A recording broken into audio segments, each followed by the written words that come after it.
Come on in. Come on in now. So Auntie Leah can do a thing. Yeah, yeah, yeah, yeah.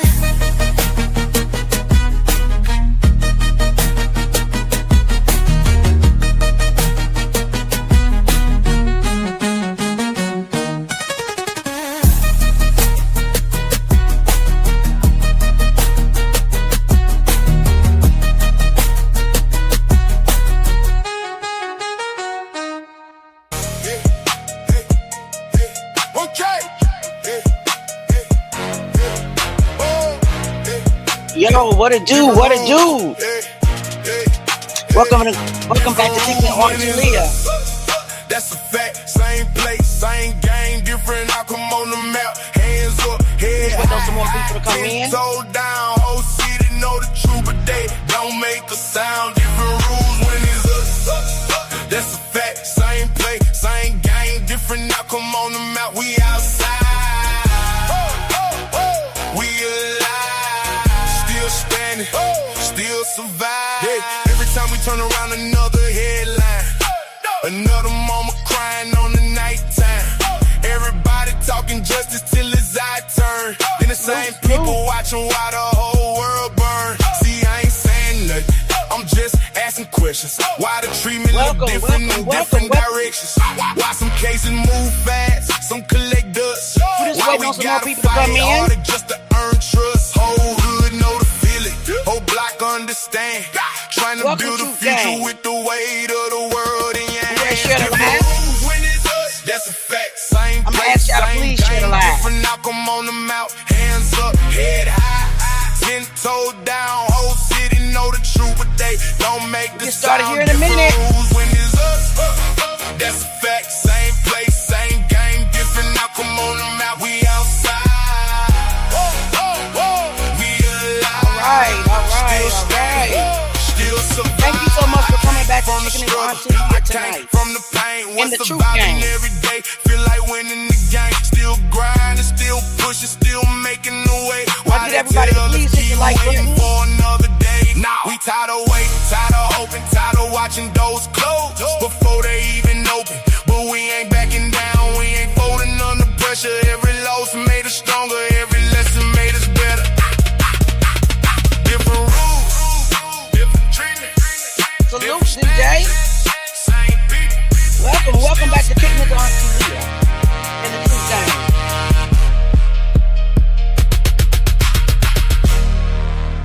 Thank you guys so much. Thank you guys so much for coming back to Kicking It with Auntie Leah and the Truth Gang. I do realize that you didn't have to be here tonight, but I do want to thank you for being here tonight. I'm trying to find the correct background music. If I can get everybody to please share the live. Tonight we will continue our conversations about social injustice. I think the last time that we were on live, night before last, we were still exploring the Carmelo Anthony case, right? So we didn't get through all of the crime scene exhibits. So we will be reviewing the rest of those this evening. Again, if I can get everybody to please share the live, if I can get everybody to please hit the like button so we can just go right on in and just have this conversation. I did pray about tonight. I don't want all those trolls in here bothering us, but it is what it is. Have you guys saw all of the exhibits yet? Should I start over? Let's just start from the beginning. It is 51 photos, crime scene photos, that they released to the public. And they also, we learned last, was the day before yesterday? Yeah, it was Friday. That the same video that was viewed by others at the school was a different version, and we were blessed to have two people on the show Friday evening with us who explained the video that they actually saw, which was strikingly different than the one that they have shown the public. And I think that it is very diabolical that they are deceiving us. So without further ado, we're going to go ahead and just put the photos on the screen, and we'll go from there, guys. we'll go from there. All right. Let me turn the music down a little bit. All right, perfect, perfect, perfect. So this right here, it just looks like that it is the aerial photo of the actual stadium. So I suppose let me just pull this over here so it doesn't look like I am looking on my other monitor, because the PDF was actually on the other monitor. But this is an aerial map of the school, a satellite view. There's no special markings or anything like that, but this is Exhibit 1, State's Exhibit 1 that was showed to the jury. And if you don't know, I do have a speech impediment. It is some words that I cannot pronounce. It is what it is. People that have been on my platform for a long time know that, and they understand me when I mispronounce words. This is Exhibit number 2. This is either, I think it's Austin. I do believe that this is Austin when he walked into the stadium. You know, if you guys have saw the video, we saw where Austin and 2 gentlemen walked in, and then Hunter also walked in with another gentleman as well.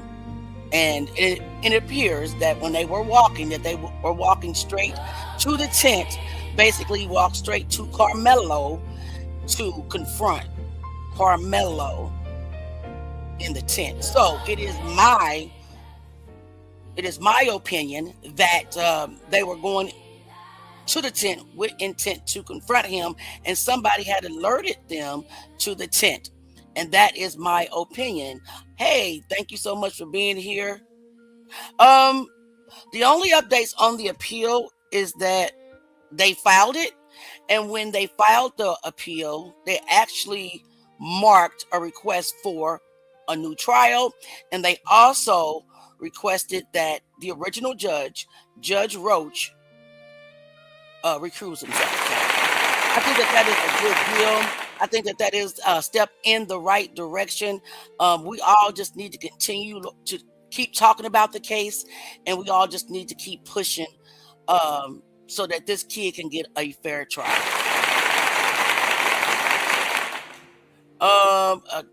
Tom, okay, you come in here early trolling. Okay, we're not going to really pay too much attention to you.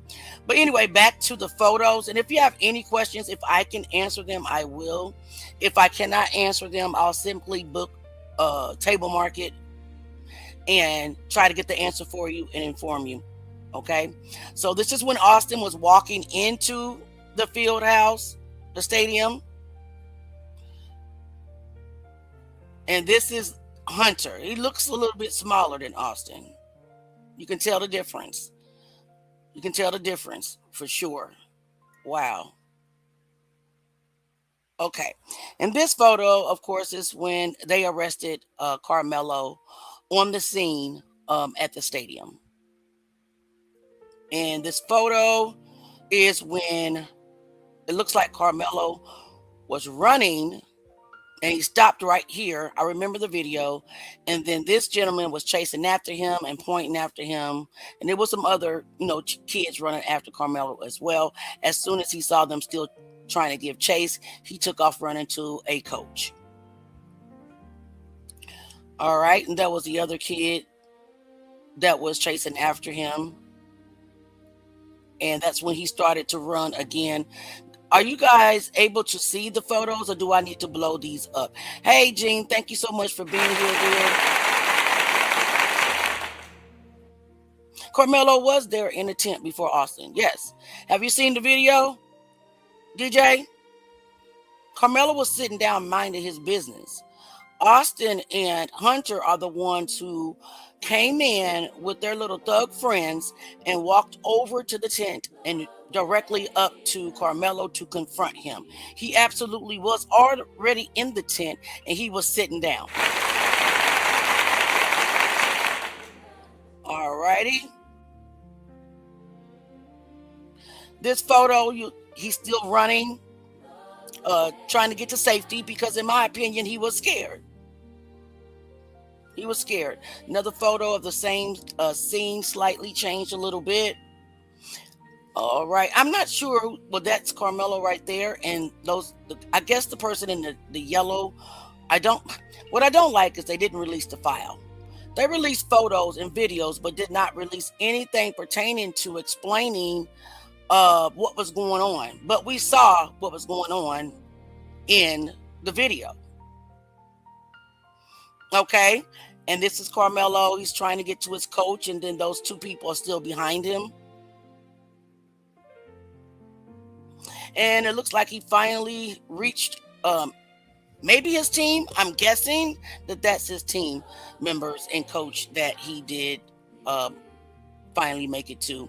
Same thing. I'm not sure who it is that is circled in the red circle or oval, because they didn't release the file or anything like that again.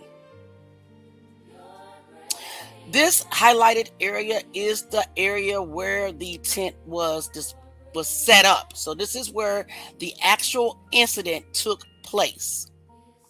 In this yellow field right here, box, or see. And these right here, it's interesting. These are the text messages that were sent to and from the coach regarding the behavior and behavior issues with Austin and Hunter at the time. It appears that the coach had gotten a little frustrated with them, so he had asked some team members to forward some text to them. So it says, can you tell Austin to put on his black shorts? Can you send this to all of our throwers? You guys keep leaving early, so just know you guys are probably not going to the district meet. You dudes never stay and celebrate your teammates, and you guys don't win. So what value are you guys bringing to the team besides coming out and celebrating yourself? Tell them it's from me. So it looks like the coach sent this text to a student maybe, or another team member, and asked whoever's phone this is to forward it on to Austin and to Hunter. And then the student replied, yeah, coach, I'll send it and I'll take their shit up Monday. And then it says, well, take Noah and Romir to district. So it could be a student or it could be another coach. Again, we don't have the paperwork to go with it, and the exhibits does not really tell us whose phone this is. And so it looks like that's where he actually sent the text message. From Coach Star, Warrior Throwers. I guess they had a team or a group chat. It says, let me blow this up. The guys keep leaving early, so just know you guys are probably not going to the district meet. You dudes never stay and celebrate your teammates, and you guys don't win. So that's basically the same text that coach asked this person to forward.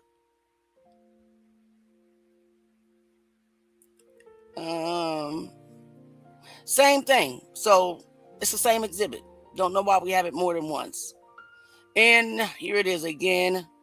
Oh, so this is where Coach Bass ordered the twins to turn in their gear on Monday. So they were off of the team as of this day. And this was before the meet. So they were no longer on the team when they were at the field. However, another coach, Coach Starr, texted Austin to ask Austin, because I guess he thought he needed help, and I guess it wasn't an adult available to him. So he decided to text a student that was no longer on the team and asked him for help leading the event. Now, he did not specifically say that Austin was to police the tent at all. He just said help leading the event. So it says, y'all turning your stuff in on Monday. We're taking Ramir and Noah to district. So they were off the team.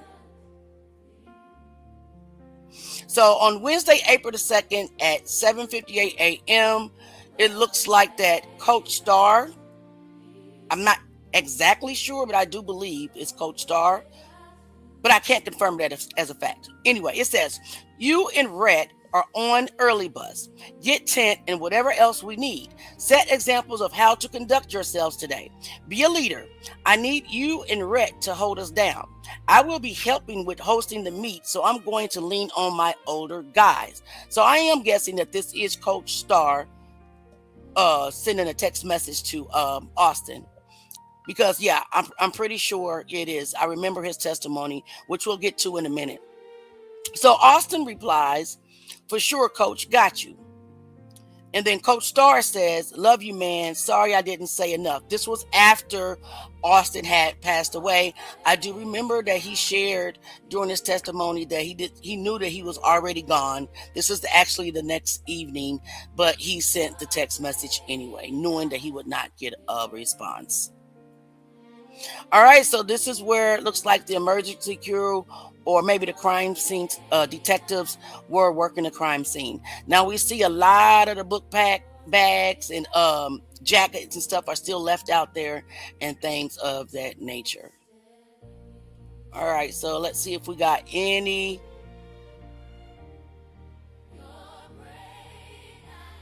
Okay, DJ said, yes, I saw Carmelo come from under the bleachers on the left of the tent where they were. Correct. All right. Okay, skip right over yours. Because they, contrary to what you believe, you just got burned. They do it to African American kids all the time, every single time. So what you just said is not true. Jean says, yes, Carmelo was there before the bullies showed up. This is why they were walking with an agenda. You can tell they were up to no good by the way they were walking. Someone had to text them about Carmelo being under the tent. I agree. And I also believe that somebody was Eddie, in my opinion. And Jean also said, so Carmelo wasn't lying when he was joking about their team being sorry, Jean. You know what? Wonk, wonk, wonk. It is what it is. Joe said Melo will do 5 years after this appeal. And that would be fair. You know, I believe he should be free, but 5 years would be, fair, a more fair sentence than 35 years for self-defense. All right. Austin was a bully and beat up cheerleaders. I know. I don't know if he actually did do the physical act, but I do know that he threatened to beat up cheerleaders, basically saying that his hands are bisexual. What type of morals do he have? I'm guessing none. Well, you know what? This was in the file. It's not false. It came from the coach's phone and the student's phone. So, you asked us to believe the evidence, and we do. So, being that that's an exhibit, and you see the exhibit number on the text, then don't know what else. So they were off the team, and their mother pretty much said that they were disrespectful. Well, yeah, disrespectful, hot-headed. Both of their parents knew they were bullies from what I'm seeing. I agree. No, we know that somebody stabbed Austin. Somebody.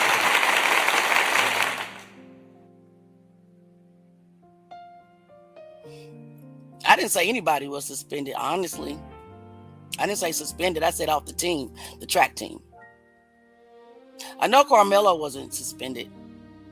Let me see. Deacon says Hunter was reportedly suspended. The email is real. Mother released the email. I agree. And about the cheerleader.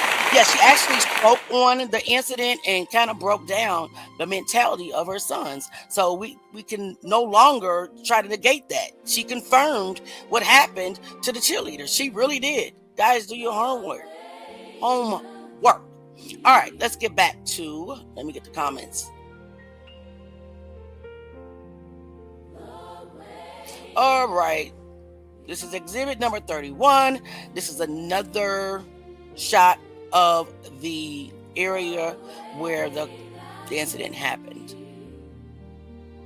Okay. And a lot of book bags are thrown everywhere. It looks like they moved the tent down, and I do believe in the police report that is exactly what they did to get Austin and the paramedics out of the rain. Okay, hold on a second. Okie dokie, let's get back over here. Yes, sir. All right, so it looks like they're just collecting evidence right now, taking photos. I'm not sure why my music keeps stopping, but let me know if you have trouble hearing me. Okay, so right now this is a photo of the knife that was used, or tool, or whatever you want to call it.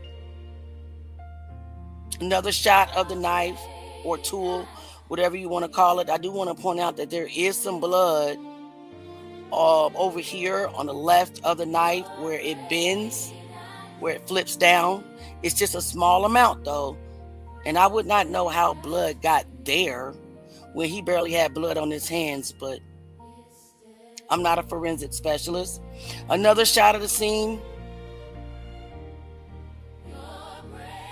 Another shot of the scene as well. Guys, can you guys hear music? Because I cannot hear anything. Hey, Tasha, thank you so much for being here. Let me see. Anywhere a knife was allowed, it would be self-defense. Should be an easy appeal. Just because a rule was broken doesn't mean you can't defend yourself. I mean, I agree with you 1,000%. So I don't even know why that argument is like a topic, to be honest with you. At the end of the day, assault is also a crime. So Austin committed a crime first. And somebody was unalive during a crime.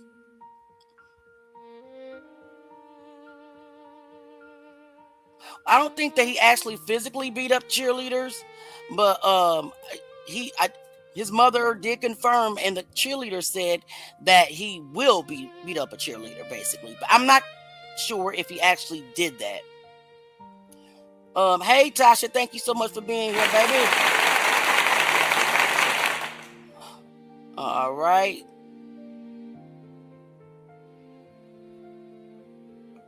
I'm not sure what that means. Well, you know what? If that person that he poked would have never put his hands on him more than once, nobody would have never knew he had that tool in his backpack at all. It stayed in his backpack. They went over there messing with Carmelo. Because self-defense is proportionate to force used in fear of immediate bodily harm to yourself or others that will seriously maim, injure, or kill someone involved. I agree. And in my opinion, he was in danger. He felt he was. And I agree after looking at the video. Why the knife is not covered in blood? That is an awesome question. That is an awesome question. And I cannot answer why that it's not covered with blood. It is weird. Extremely weird. Another thing is, I'm not sure why my music is not playing. But we're going to keep going anyway. Let's go to the next photo. I'm learning not to respond to everybody because everybody do not deserve a response. All right, another photo of the scene. And I'm trying to figure out why and how Carmelo's backpack got where it was. There is a video that we're going to watch. So maybe that'll help us understand, because that's a question that was posed that I brought up on this past Friday evening. It looks like this is a photo of the jacket. It could be the photo of the jacket that Austin was wearing. I'm not sure because we don't have the paperwork to go with it. But this is State's Exhibit number 47. And that looks like that's Austin's shoe. As I remember when he was walking into the stadium, I do believe that he had on New Balances. And this is another picture of Carmelo's book bag on top of the tarp. Another picture. If I'm going too fast, guys, please let me know and I will slow it down. Hey, Star Campbell, thank you so much for being here. Thank you so much for being here. I'm having technical difficulties again, and I have no idea what's going on, but the devil is a liar. Okay, so you see where the yellow marker is? That is where the knife was found. The yellow marker number 1. And here's a close-up of the knife. In this photo, I actually don't see the red blood where the knife bends, and it just could be a different camera. I'm not sure, because sometimes the knife looks different. It looks different in different angles, at different angles with different cameras. All right, this is another photo of the alleged knife.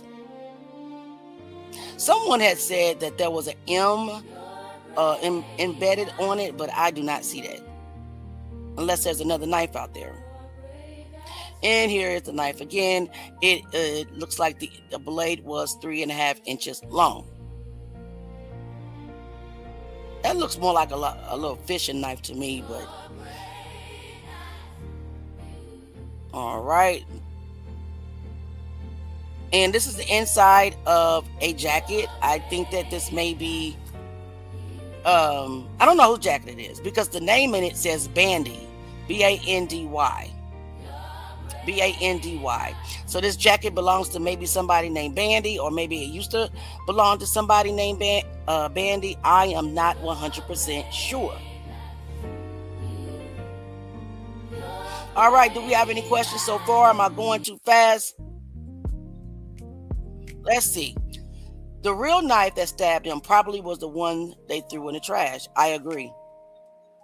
I do not know why I can't hear my music, but it's bothering me. Well, it has been alleged that Carmelo stabbed him in the heart. You know, it has been alleged that, but at this point, without all of the discrepancies that we're seeing throughout the paperwork and what's being released and the different testimonies, I'm not sure that's what happened. Okay, so Carmelo was in the tent because Eddie Parra, his friend, called him over to the tent. It's in the testimony. Ed says Carmelo brought a knife on school grounds, which is illegal in most, if not in all school. Okay, we're charging with bringing a knife. If you feel that way, then put the right charge on him. Put the right charge on him. Charge him with bringing a knife. If that's what. But murder, intentional murder, no, absolutely not. And I keep changing the songs because I cannot hear them. I can't hear them. They keep going off. I do not understand what's going on. So I apologize. Okay, so this is another jacket. It's a Stakes Exhibit 57. I don't see a hole in this jacket. Let me blow it up. So again, we don't have evidence list, identification form, anything like that. So I'm not sure if this is the one Austin was wearing or not, to be totally honest with you. Okay. This is, this is the back of the same jacket, States Exhibit 58. There's no blood or anything on the back of that. So this is another jacket. I think that this may be the jacket that Austin was wearing because of the amount of blood that's on it. And I do believe that he had on a black something. Stakes Exhibit number 59. Shaking my head. This is Carmelo Anthony's book bag, States Exhibit 60. As you can see, there's no blood or anything on that. So that kind of coincides with him not having his book bag. Per Hunter, Austin grabbed his bag. And I believe that somebody said Austin grabbed his bag and threw his bag. But I cannot confirm that as a fact yet. This is the flip side of Carmelo's book bag. And these are the contents of Carmelo's book bag. the first thing that stands out to me is cartoon crossword puzzles. That is not the mind of a thug. I mean, he has Scooby-Doo, he has Peppa Pig, and I don't know what this one is. Car makers. Oh, cars. Okay, you know what I'm talking. You know what? Okay, that cartoon with the cowboy and all that. So yeah, so he has notes about his homework in school. He has snacks. He has crossword puzzles, battery pack, and a phone charger and pens. Nothing about his contents in his book bag appears to scream thug. Okay, I know some thugs, and Carmelo wasn't one of them. Here's another look at the content that was in his book bag. He has his car keys, pens, etc., etc. You see the up close crossword puzzle for Scooby-Doo, which, man, is crazy.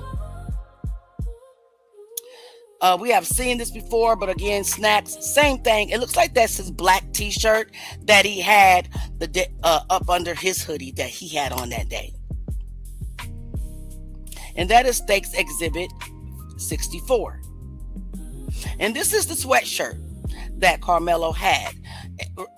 Close to the collar, you'll see a little speck of red. That's the only blood that Carmelo had on his clothing, which I seem a little, I believe that's a little odd,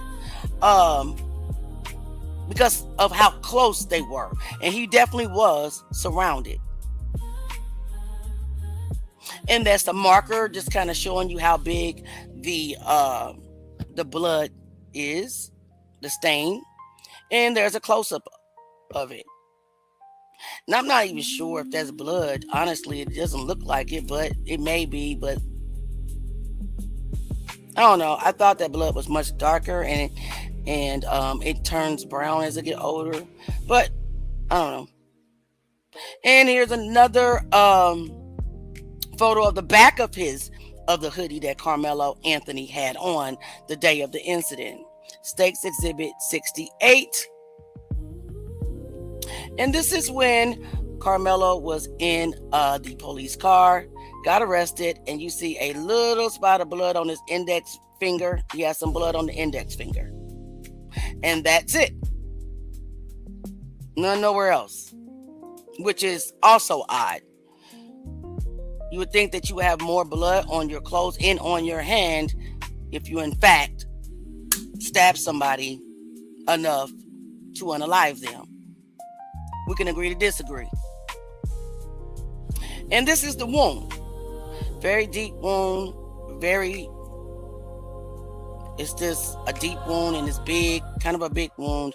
I don't know if I got it blown up, but this is States Exhibit 81. And here is another photo of the crime scene. You can see Austin. They're surrounding Austin. He is laying on the ground, and they were performing life-saving measures. State Exhibit 84. So they did not release all of the exhibits either, by the way. And this is an enhanced photo mugshot, where they basically put a filter on here and removed all. Come on. His face looks like there's not a blemish in sight. All right? Like, this is the age of filters. So I can spot a filter when I see one. Shame on them. And then, because they wanted everybody to believe that he had absolutely no injuries. And another shot of the field. And the last looks like it's a sketch that is attached to the actual autopsy of Austin Metcalf, showing you where the wound was. Let me see something. Hold on a second.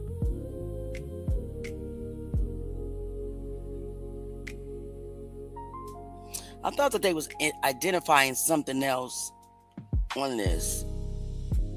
Sack. I'm not really sure. So the wound was 2.5 inches deep. 2.5 inches deep. All right, guys, do we have any questions? Any questions? Any questions? Let me see. In my book, it's alleged. In my book. Don't tell me what to say, sir. Gene says, where's the blood that should have been all over the bleachers? I mean, it was raining. It was raining, but it still should be some blood evidence, right? In my opinion. But again, I'm not a forensic specialist, so I can't say 100% for a fact, if that makes sense. I'm going to call it, like I said, alleged, okay? You don't like it, you don't need to be here. Okay. No, we're not going to leave it alone. We're not going to leave it alone until he gets a fair trial. If you don't like it, exit. Exit. You don't have to be here. You guys choose to come here and talk. How you doing? Thank you so much for being here. All right. So Gene said, why would Carmelo steal something from anyone else when he had money in a job? I thought he had two, right? He had two jobs, right? He was in a two-parent household, unlike the twins. And Carmelo's family wasn't a poor family. So you can keep that lie to yourself. I agree. They like the real problem, which is teach your kids to keep their hands to themselves and quit walking up on people. I wouldn't say better off. Austin is dead and Carmelo might as well be. Well, you know what? He's not dead. He's still alive and fighting. Okay? And so let's go to a video. Tasha said, I don't know who Candace, I don't know where she's at. Candace never sticks up for her people. So you know what? I'm not surprised she hasn't said nothing. All right, Tasha said it probably was a splatter from being at a distance when Austin was stabbed by someone else's knife. It's not enough blood evidence to equal up to Carmelo being the one who did the stabbing. And you know what? That is a huge possibility. If they don't want to talk about, but we're going to talk about it because those two kids ran to the trash can and threw something away, and one of them circled back to get the object out the trash can and haul ass out of the stadium. And we're going to keep talking about that. Gene says, stop repeating that crap about Carmelo having a weapon. Ask yourselves, why would he need something to protect himself? Ask yourselves, what would have happened had Hunter and Austin not caused a fatal confrontation with Carmelo? What if the twins had actually been raised correctly? Everyone would be going on about their everyday business. I mean, I cannot disagree with that. All right, so we'll read some more comments here in a minute, but I want to pull up a video that somebody sent me and watch that real quick. And guys, this is a disclaimer. I have not watched this video, so I'm not sure if I agree or disagree what's about to be stated, but I will let you know. Do not inbox me right now because I am watching this on Facebook and your comments will pop up. So let's get into it.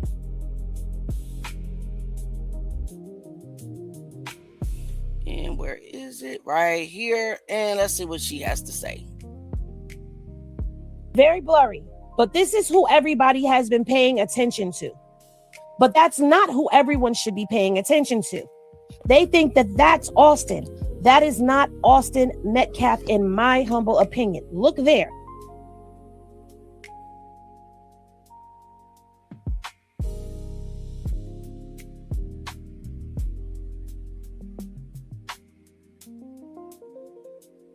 Is that the end of it? Why did it stop? Did you see that? Let me go back. Well, maybe she started talking. Pay attention.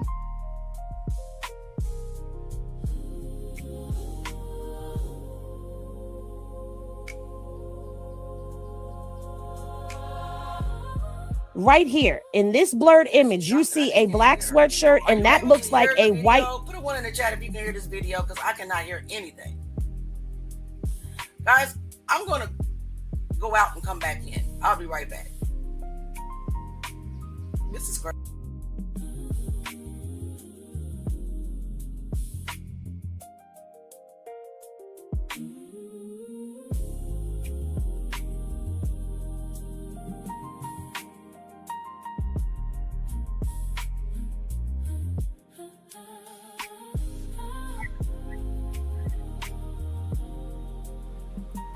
Now I can hear.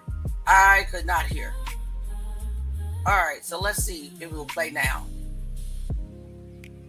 Sweatshirt.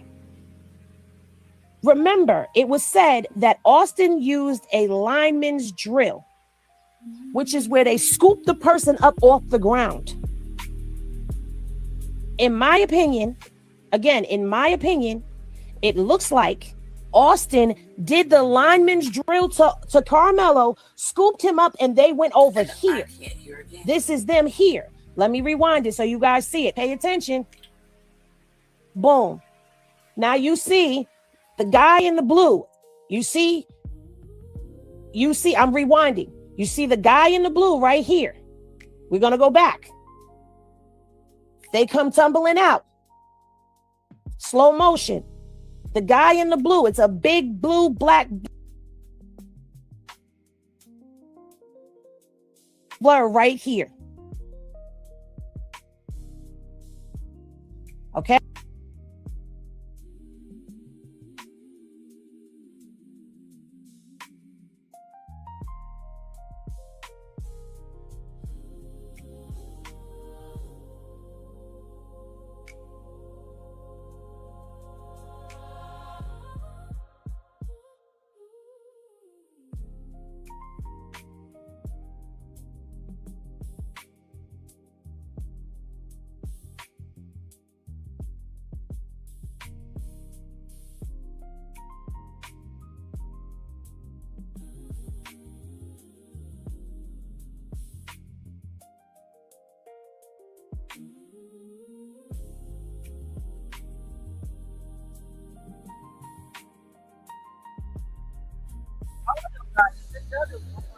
I'll go ahead and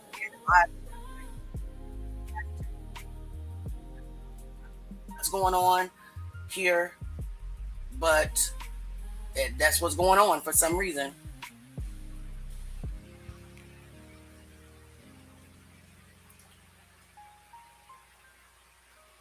Okay. Let's rewind it. I did not very blurry. Anything. But this is who everybody has been paying attention to. Oh, Jesus. But that's not who everyone should be paying attention to. They think that that's Austin. That is not Austin Metcalf, in my humble opinion. Look there. Did you see that? Let me go back. Pay attention. Right here in this blurred image, you see a black sweatshirt, and that looks like a white sweatshirt. Remember, it was said that Austin used a lineman's drill, which is where they scoop the person up off the ground. In my opinion, it looks like Austin did the lineman's drill to Carmelo, scooped him up, and they went over here. This is them here. Let me rewind it so you guys see it. Pay attention. Boom. Now you see the guy in the blue. You see, I'm rewinding. You see the guy in the blue right here. We're going to go back. They come tumbling out. Slow motion. The guy in the blue, it's a big blue, black blur right here. Okay? It looks like an altercation right there. So while everybody is paying attention to this push and this shove, this went on right here. And I think this is the altercation between Carmelo and Austin. And Austin doesn't move. He doesn't move from this spot. Right. I see that. He doesn't move. Carmelo is over here. Look, now you get a push and a push and a push, and Carmelo pops out the back of the damn tent. Let me go back because I'm adjusting my circle. That's where he was hit by multiple people. That right there that we've all been paying attention to. You see it. This person and this person here, and possibly a person. You look. That back in that fourth, and then Carmelo pops out, and he's gonna appear up here. There's more than one person that put their hands on Carmelo after. This is what I see. So I'm playing it for you from the beginning. This is Austin and Carmelo in the tussle. Okay? Austin must be stabbed at this point. Carmelo goes over here. Bang, bang, bang. He pops out at the top of the tent. Austin tries to follow suit and falls. Do y'all see that? Again, Austin tries to pursue and falls down the bleachers.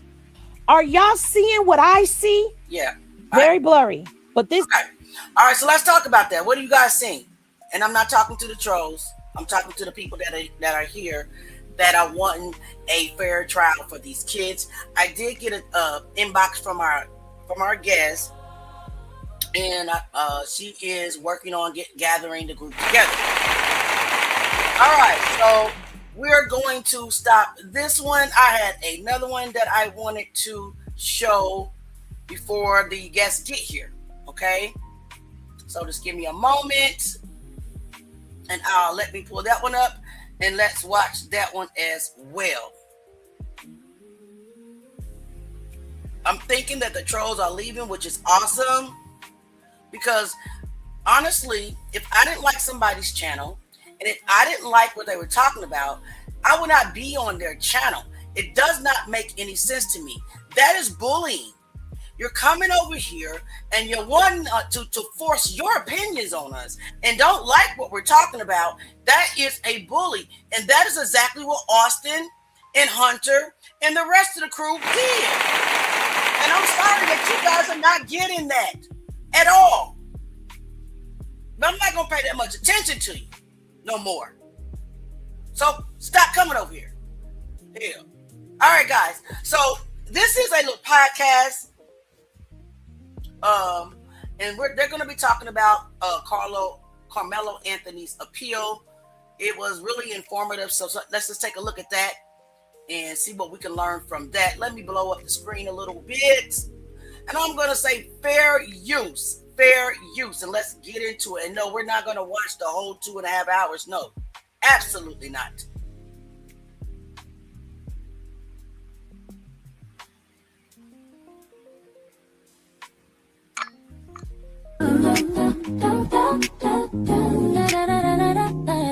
Spilling tea, no sugar, no fear. They talk loud, but I'm still here.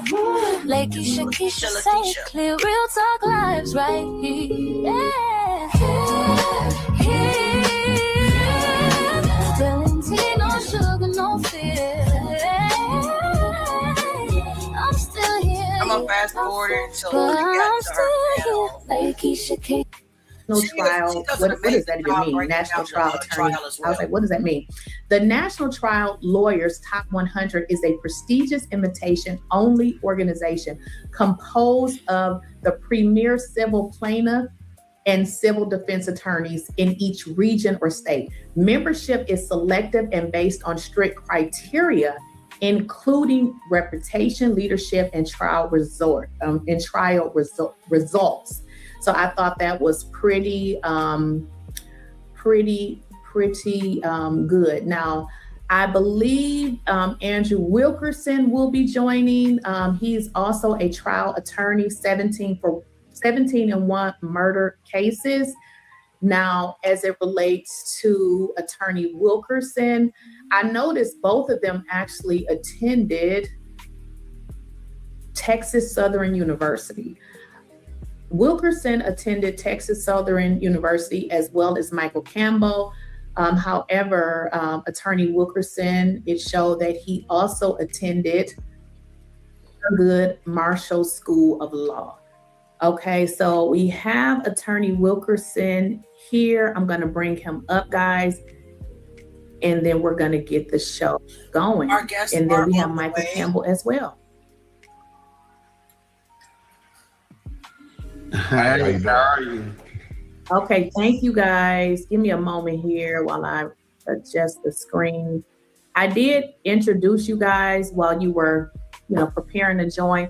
Thank you so much for being here. And I told y'all, I think y'all are badass. I ain't never met y'all, but I said, those are the attorneys that you want if you ever get this truck right there. Yes. So, thanks for having us. Yeah, when I saw y'all, I was like, I want them to come on and talk about this case. Because like I said, I saw you guys on YouTube, and then I think I saw you on another channel, and you just seemed so passionate about everything that was happening. So I said I wanted to invite you on, and then we could just go from there. I'm just gonna listen to what y'all have to say, and we just gonna soak up this knowledge, and we just glad that y'all are here.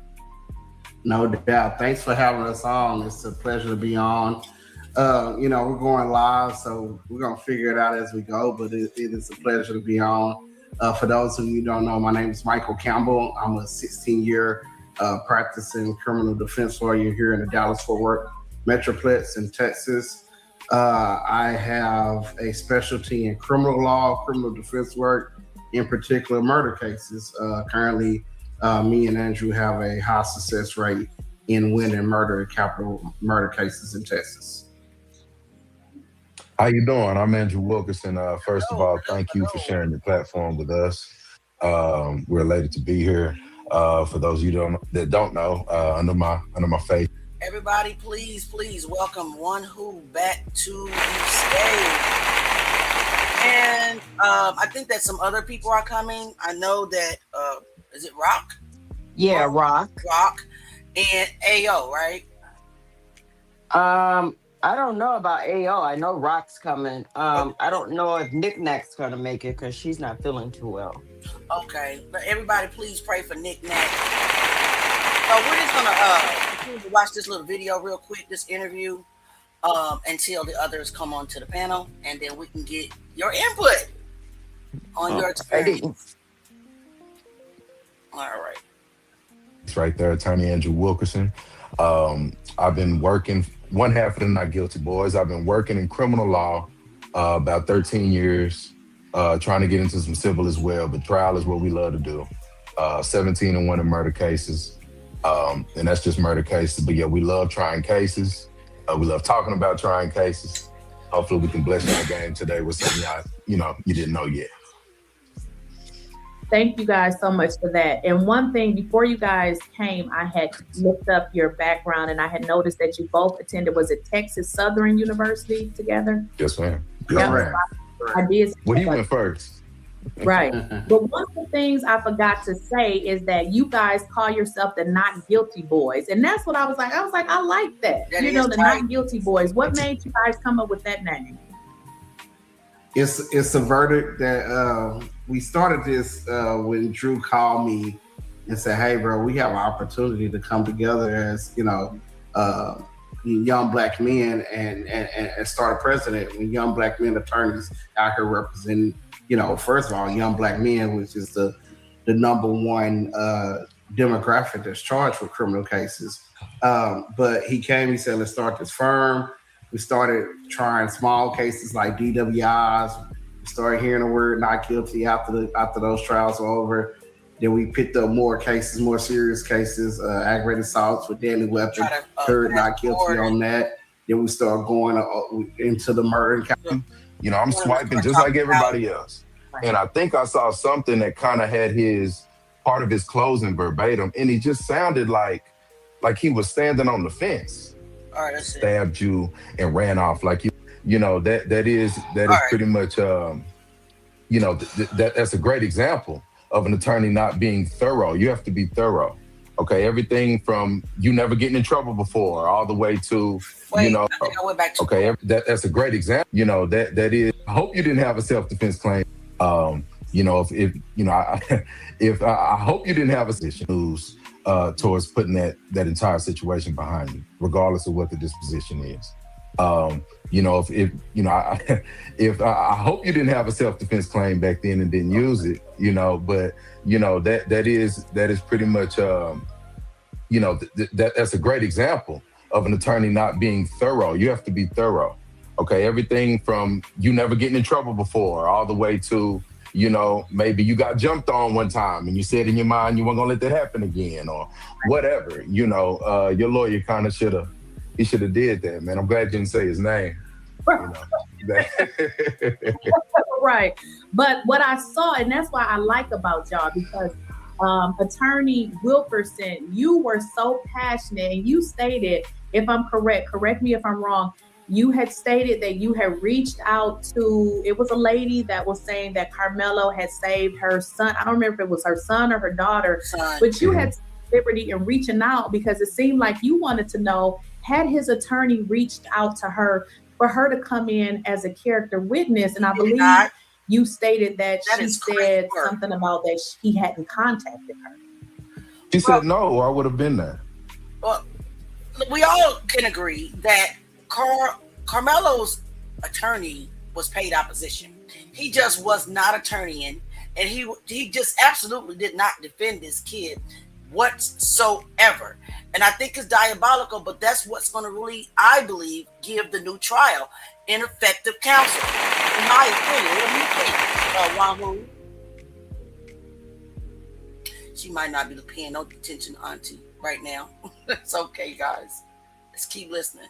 I mean, my kind of heart dropped when she said that, you know, because what that means is that there was not even an attempt to get her down there. Like I said, I mean, you're supposed to have her, you know, sitting down in the cafeteria, right? You know, with a bag of chips and a computer or iPad watching her show until you call her name. You know, I mean, that would have been paramount in proving that he does have a regard for human life, that he does care. Right. You know, he's not some thug that just stabbed you and ran off like you would, like you didn't mean anything to him. You know, I mean, let's think about where he ran. He ran and found a coach. Right. You know, they would have corresponded with that. They even could have put him on the stand to explain. They could have put. I mean, that's 3 witnesses for you right there, or 2, right? You got Carmelo, you got the mama, you got either the little boy or maybe one of the officers that came to the scene and responded that day that know about what, you see what I mean? And that just would have shown the jury, or at least given them something to play. And I'm not making any excuses for this jury, mind you, because I don't agree with what they went with. But I will tell you that in punishment, at that point, it's no more about me convincing you if I did this or not. It's about me convincing you to remain that same person that you were when we were picking the jury, when you said, I don't know if I can give somebody life. Right. Or I don't know if I could give somebody that many years. You know, we need you to be that person now. We need you to go on the lower end, you know, and understand that this was simply an isolated situation. This wasn't some planned thing. You know, I have a history of saving lives. That should mean something. It does mean, you know, something. So. Right. Another thing you said, Attorney Wilkerson, you said that I'm not going to use everything you said because I don't recall, but you were mentioning something in terms of the opening statements, and he was like even a little bit jittery on that. And I like when you were, you know, giving your example, because it's like you were saying, no, you tell them this is what I need you to do. Right. You were talking about closing, like I said, and I say this for Mike as well. We weren't there, right? So I'm reading, I'm clicking, I'm swiping just like everybody else. Mm-hmm. And I think I saw something that kind of had part of his closing verbatim, and he just sounded like he was standing on the fence. He was. And you ain't supposed to be standing on nobody's fence. You see what I'm saying? You're supposed to be in your backyard yelling to this jury what you believe and which box they should check. You don't present it to them like it's a choice. Well, let me ask you guys this, and maybe maybe you know the answer to this. Who referred or advised the Anthonys to go with that attorney is my question. Okay, who am I talking to? Is that you, Lee? Me. Oh, okay. So from my understanding is that they had spoke to some Black attorneys. Hey, I see you waving now. Lakeisha, that's you I'm looking at. And I understand that a lot of the Black people that he was talking to told him he needed a white attorney, which I don't know who that was, because I would think I need somebody that looked like me to understand my plight and what I've been through and why I should have been feeling afraid because I got all these boys standing in front of me. You know, and I don't care what nobody say. Mm-hmm. People have racial biases. They do. Especially white folks. Exactly. And I'm not going to feel comfortable in no court of law with somebody that don't look like me, especially as my attorney. Now, you can have a white co-counsel if you want, I agree. But you need somebody that can identify with my history, what I go through every day in life. Right. You I know, yeah. I might not go around scared every day, but you better believe I'm one of them people. I don't want the police stopping me for nothing And that's right. because I don't know if I'm gonna walk away. Right. Those are Right. just things that are part of our daily lives. I agree. 1,000%. 1,000%. I agree. Because if a person has never been or experienced the disparities that we have in the justice system and our struggles, then that they're not going to fight for you as hard as they need to fight for you, especially when you're against the legal system and the majority of the legal system is not, your your peers basically. Right. I would also like to say, I think, Carmelo, look, I've been following this case for more than 15 months. Mm-hmm. Carmelo is a really good kid. Mm-hmm. And I think that him and his parents, I don't mean to make this sound negative, but I think they're a little sheltered. Right. Even Drew said that they pretty much keep to themselves. Right. And so I think knowing how he is in that way, he didn't know how to even approach this whole case, what to Right. look for. And I think he needed some more guidance. Right. And I can see that. I can see that in the family.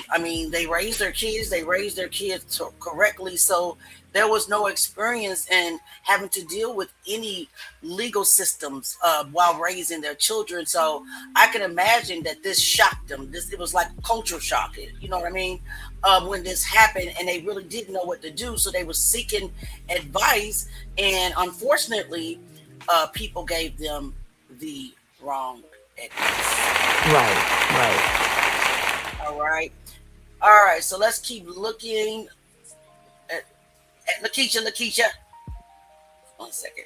To them, like after seeing all the evidence and seeing how I cross-examined all these witnesses and showed they were alive, you have to, as a responsible juror. It's the law. Like, you are responsible to be a truthful juror and only use the evidence presented in this case. So it ain't a choice. Like, it ain't you get to wake up and decide if you want to do it. No, I'm holding you to that, to what you told me during jury duty.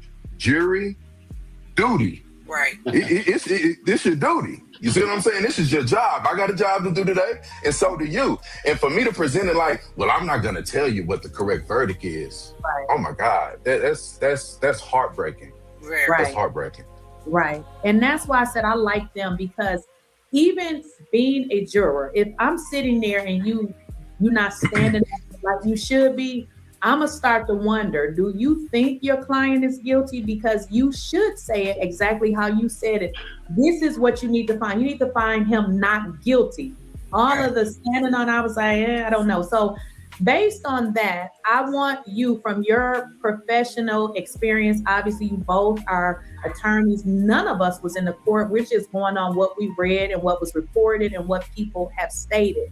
Based I on was what there. you have learned I was there during some of the of testimony. this case, what would you consider some examples of, I don't know if ineffective counsel, is that even a word? Or What did you say, Wahoo? I said I was there one day for some of the testimony. You From were? the kid. Yeah. Okay. Yeah. Can you tell us about that? I can tell you that from my perspective, those kids that were witnesses for the prosecution were extensively coached. Okay, I can tell you that their testimonies were not jiving. Mm-hmm. I can tell you that it sounded like to me they had been on TikTok and was listening to us debate cases. Really? Yes. Some of the things they brought up, like, the kids were saying things like, well, Frisco is a safe city. We never thought he would have a knife. Things like, he used unalivened force against, not equal force. Things like that. Kids don't talk like that. Kids don't talk in legal language. Right. There was one kid that said, Well, Carmelo provoked him, How? and well, not even how. The attorney for the defense, he says, you used the term provoked, right? And he said yes. He said, can you tell me what that means? Oh, well, I think it just sounds good. Mm-mm. Mm-mm. Yeah, I mean, the testimony was horrible. Mm. Some of them were saying, they would say, well, who approached who first? Well, Hunter approached Carmelo first. Well, who was the first one to get physical? Well, it was Austin. Well, what did Austin do? Well, he touched Carmelo. Well, can you show us how he touched? Oh, it was just a light touch on the shoulder, like he was warning him.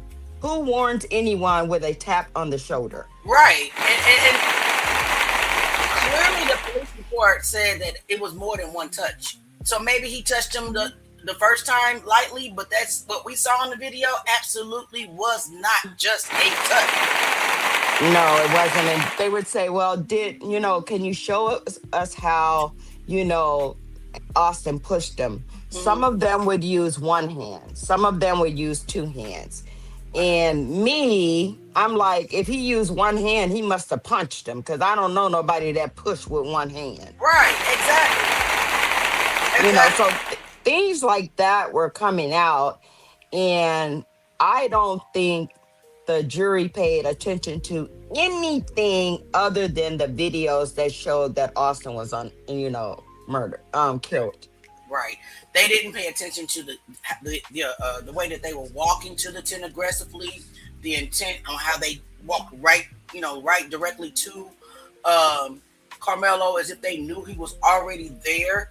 They didn't pay attention to those kids that ran through to the trash can and tossed items and then circled back to get it. They didn't pay attention to anything. No. And I mean, I think the only ones that I felt like were telling the majority of the truth were the two that the defense called in that he had to subpoena because they did not want to come. And right. And then when you read his testimony prior to the break, he was basically making Austin and Hunter the aggressors in the situation. Exactly. And whatever happened on break, he came back and said, well, Carmelo was the aggressor. That doesn't even make sense. Even the testimony, they're all saying that Austin was the aggressor.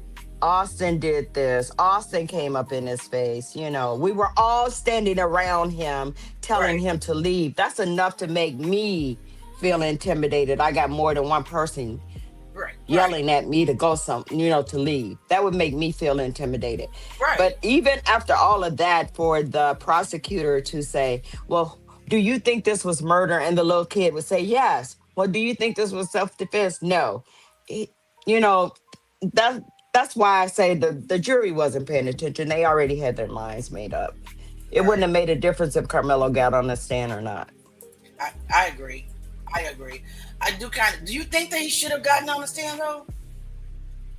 I personally don't believe he should have got on the stand, but that's just me personally. Okay. I think that, and the reason I say that is because I don't think that it would have mattered to the jury.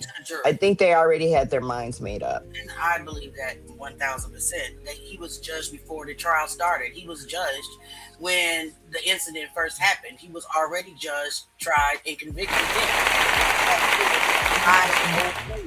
That's my opinion. So let me ask you this.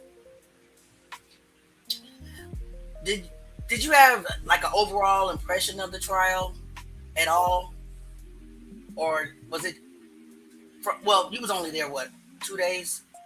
I went for 2 days, because it got to the point where it was a struggle just trying to get there and get in line. And I'm 68 years old. I'm not racing no teenager to the front door so I can get in line. Right. So I just decided not to go any more days. But go ahead. I'm sorry. I think the whole trial was a joke, including his attorney. I agree. I like that 1,000%, especially. Right. I think the group of us that's on TikTok could have argued that case better than Mike Howard did. I believe you. Tell us a little bit about the things that you guys were talking about on TikTok. Well, there were several of us that was, looking at the case, and we found the multiple assailant doctrine, and we were like, yeah, this applies. We looked at what is let me make sure I say this right. Provoking the difficulty. We knew that that did not fit him. Right. We talked about, the push and the shove, and Hunter had mentioned that his brother had aggressively grabbed the bag. We heard nothing about the bag being grabbed in court. None Hmm. of them said anything about that bag being grabbed. Wow. They just. Um, yeah, I mean, we just talked about a lot of things and we were only going off the information from the interviews of Hunter, Hmm. the interviews of his father, and what was in the police report. And even though the police report had so many holes in it, you knew that something else had happened. Yeah, because it went from Austin asking him to leave to Cormel saying, "Touch me again, see what happens." So what Hmm. happened in between? Right, right, right. Tell the full story, and none of them really wanted to tell the truth, full story. Now, did you also catch in Austin's interview where he said we had a little And altercation? Hunter's absolutely, he said we had an altercation. He also said it's just a little mistake, and this is, my brother has lost his life. So he's So, admitting. so as far as I was concerned, I'm like, okay, so now you're saying that it was your mistake. It Right, wasn't Carmelo, it was your mistake. right, right, right, You know, right. And something else interesting that Megan, the mom, said that when after Austin's passed away, allegedly or apparently, it's not alleged, she said it. I have it somewhere. That Austin came to her house, not Austin, Hunter came to her house, saw Austin's room and couldn't stay there no more, and went and stayed with uh the girlfriend of Austin's yeah, and stayed over there and took for her. a month. For a Right. month. What is going on with that? Davina B, it There looks like, hold on a Yeah, second. there is no way my child, a teenager, is going to spend a night at some girl's house for a month. Right, That's but just why not are you happening. spending the night with your brother's girlfriend? That didn't even cross my mind. The fact that you spend a night at some teenage girl's house, that wouldn't have never happened, Yeah, true. Yep. you know. But did you see the mom was on TikTok not too long ago, Yeah, and and they asked her about the incident with the cheerleaders. okay. Okay, so once again they minimized what happened with the twins and the cheerleaders. And Okay. she made excuses like, well, Hunter probably did say that to the girls because Hunter is just like that. Right. You know, it just shows me that the twins were never disciplined. Hmm. They were never told. It seemed like they were never told what not to do because you're sitting here saying that your son is disrespecting girls, Hmm. and you don't have a problem with it At all. at At all. all. And the reason why I think that he said that his hands were bisexual, meaning that he would hit a girl, is because he probably watched his dad allegedly beat on his mom. That's pretty possible. Yeah. Yep, and I'm saying alleged because I don't know that as a fact, but that is a rumor that is on the streets. Hey Theo, thank you so much. Davina B says, I can't put you on the stage because it says devices not connected. Can you go back out and come back in?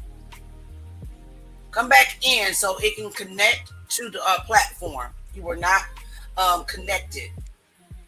So yes, I thought that that was odd. All of that is odd. You're absolutely right. My son is not going to spend the night over a young lady's house. It's just super odd that he decided to go live with Austin's girlfriend. Hmm. So did Hmm. he take Austin's place, or were they just there to for I support? don't know. I know there's a lot of rumors that's going around about it, but I don't know. I just think Okay. a lot of things are Hmm. out of sort, out of place. You know, Yeah, No boundaries. That's what I would say. none Seem like whatsoever. there's no boundaries. They have no boundaries. They can do whatever they want. Yeah, and apparently that's what they thought, and so that's why they took it upon themselves to approach Carmelo the way that they approached him. So let's take some comments real quick. Um, Corey says, "Remember that they are children, though." I agree. Oh, Stewart says both young men, not children. Tasha says, "Where did the panel go? Can you not see us?" No, I can only see you right now. Oh, because it was a young lady, Davina B. She was here, but it wasn't connected.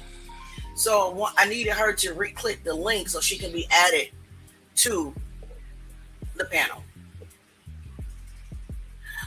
Well, you know what? You keep saying Austin didn't kill anyone, but he obviously tried.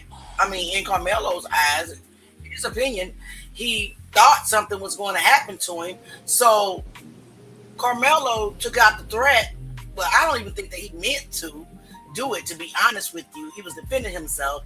But before they beat and stumped this kid on the daggone bleachers. So come on now. And you know what, Stuart, I don't care. I mean, I understand that Austin lost his life, Right. but there has been so many more self-defense cases where the person never even touched the other person, Right. and that person said they felt threatened, Right. that they were going to endure some type of bodily harm, and Right. they're walking the streets right now Right with now. a clean record. So I don't want to hear that Austin lost his life, because there others have lost their lives, and the defendant got self-defense. Right. So what's so different about this one? This young man was in fear of Right. bodily harm. So what's the difference? The difference is his skin color, right? That's Oh the yeah, I only. know that. I wanted Stuart to tell me what Oh, the yeah. difference is. What's the difference, Stuart? Stuart, don't get quiet now. What's the difference? Tell us. And he says, "You ladies are on the wrong side of truth and accountability." No, we're not. No, we're not.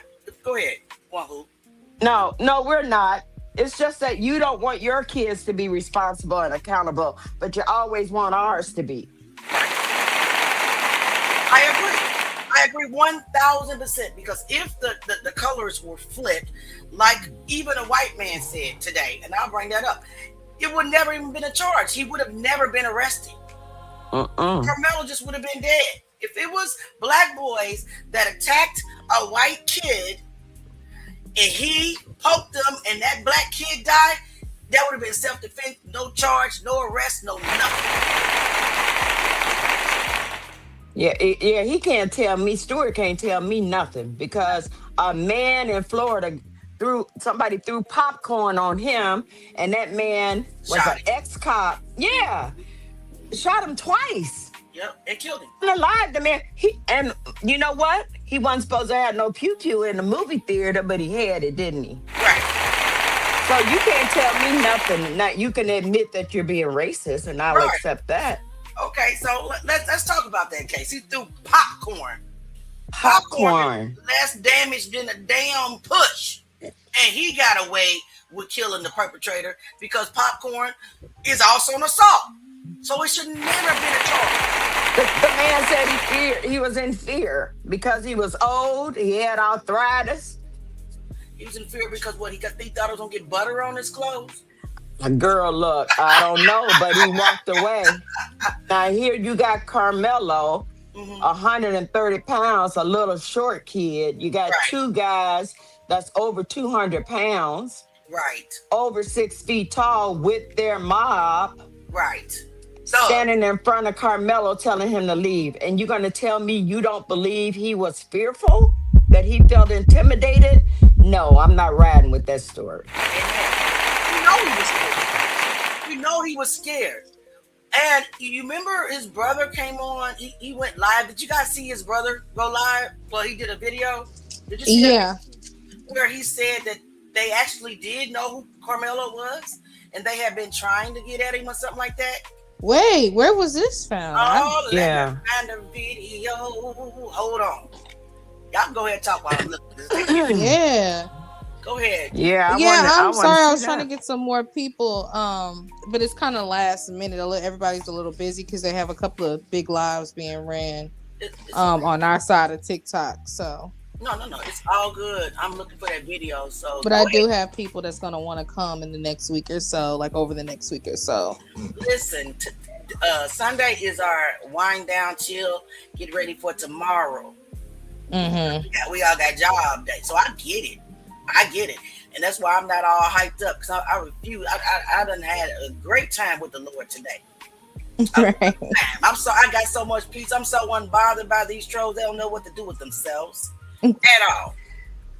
So I am looking. I played it Friday, I believe. So let me go all the way back.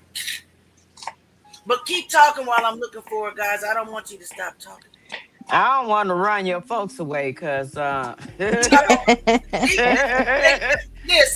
not going because I'm nowhere. gonna call them out, girl. I don't care. No, I'm gonna call them out. I'm the same way. They probably gonna laugh right with you like they always do. Man, why can't I find that video fast? Because it's all the way up. Because you really do need to hear. Oh, Now, who's on the video? It's Carmelo's older brother. No, Carmelo doesn't have an older brother. So then he lied then. Yes, he's lying. Yeah, he's lying. Mm-hmm. Oh God, why are people trolling like this? But I'm gonna play it. I'm gonna let you see this fool. But hold on a second. That just don't make no sense. See, black people, people in general. I'm gonna say people in general playing around with this case. Right. Why this kid is behind bars, fighting for his life, fighting for his freedom. You got ignorant folk out here trolling, talking about he is Carmelo's brother. And he look almost older than Carmelo's mom and dad. What's wrong with him? Right. You seen the video already? Yeah. Okay. Man, that needs to be reported. Why do we do ignorant stuff like that? For clicks and views? Yes, that's that was exactly it. what they do it for. That was it. Need to take stuff more serious. This is so serious. But I want to listen to this other ex-prosecutor. I've never caught her name, but I know I have seen her before. But she is talking her shit, and I just love her. So now, is Mike and the other guy still on the panel? On our panel? Yeah. There's nobody on the panel.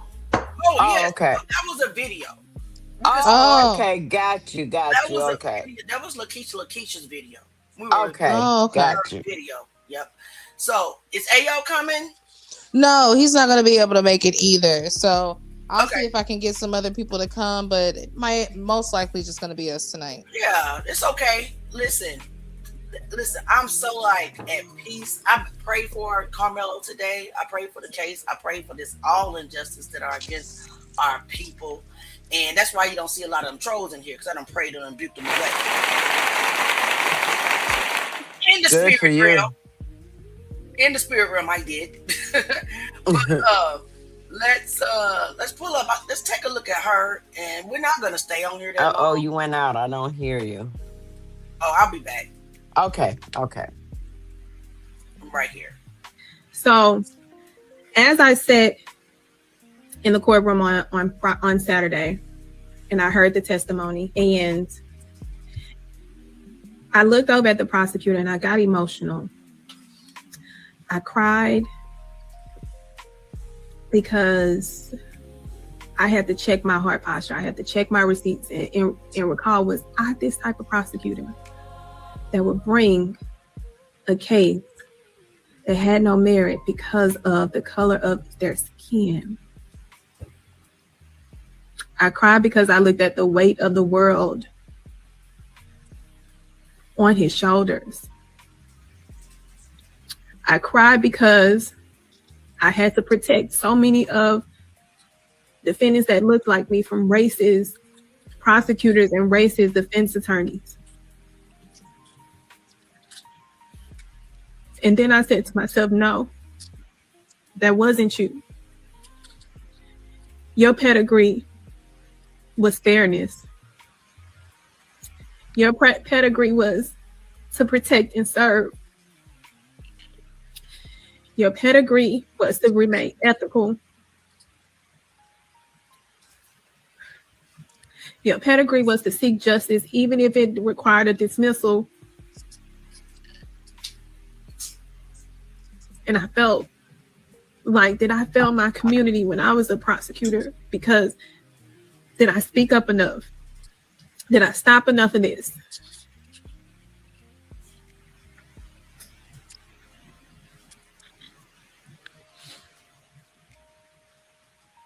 And I'm proud to say I did. I'm proud to say I always stood on motherfucking business when it came to doing right.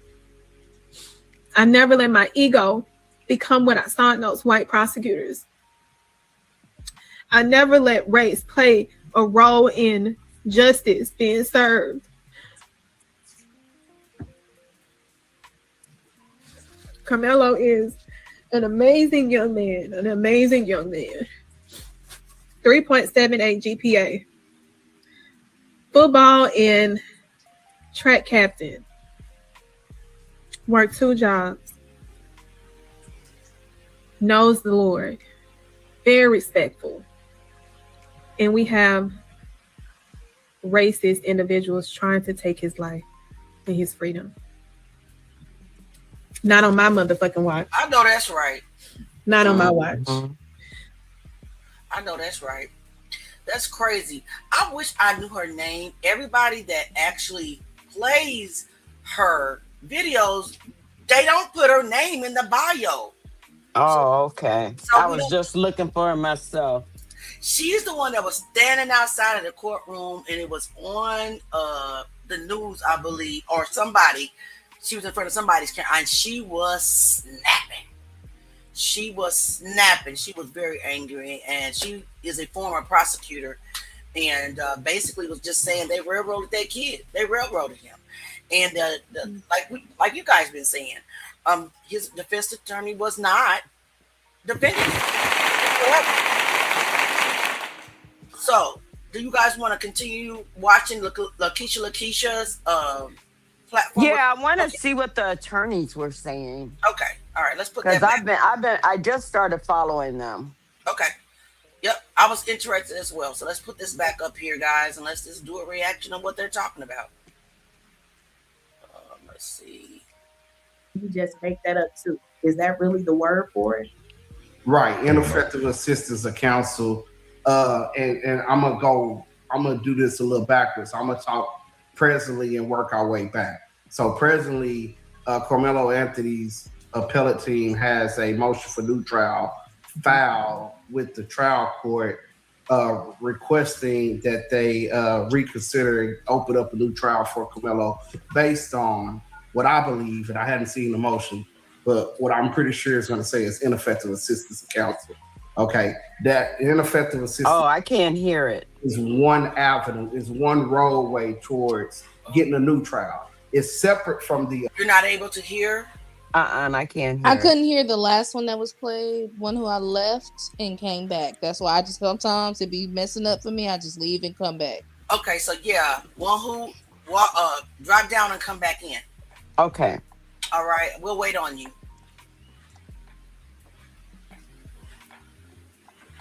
You know, it was doing me like this before you guys even came on the panel. I had to drop down and come back in. So, yeah, StreamYard must be having some type of technical difficulties. Okay. I was like, geez, I don't know what's been going on with this app for me. I couldn't hear my background music or nothing.